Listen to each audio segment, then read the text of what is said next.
ఇప్పుడు ఆధునిక వైద్యం ఏమంటదంటే హార్ట్ అటాక్ అంటే కొలెస్ట్రాల్ అని, గుండె నాళాల్లో అది బ్లాక్స్ పేరుకుపోవడం. వచ్చాయని అవును. అవును. పేరుకుపోయి అంటుంది. అవును. మరి ఆయుర్వేదం ఎలా చూస్తది ఈ ఈ యెస్. గుండె నొప్పిని? అయితే మీకు గుండెలో పేరుకుపోయేదే కాదు.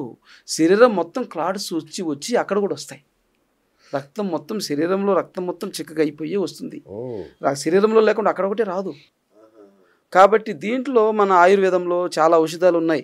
మొత్తం డీటాక్సిఫై చేసుకోవడం, రక్తం పలచగా అయ్యేదానికి అమృత రసాయనం అని ఒక మెడిసిన్ ఇస్తాము. మీకు 2 బాటిల్ వాడేసిస్తే మొత్తం పలచగా అయిపోతుంది. తర్వాత హార్ట్ అటాక్ ఎందుకు వస్తుంది?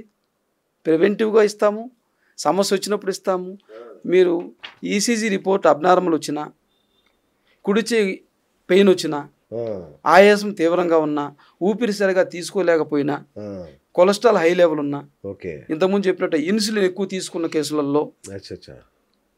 బీపీ హై ఉండి 2 పూట్ల 40 ఎంజీ చేసుకుంటున్నా, వీళ్ళందరూ కూడా జాగ్రత్త పడాలి. ఓహ్! వీళ్ళందరికీ రక్తం చిక్కగా అయిపోతుంది. ఓకే. ఓకే. కాబట్టి రక్తం పలసగా చేసుకుంటే ఈ ప్రమాదానికి ఫస్ట్ శుభం కాదు. రైట్.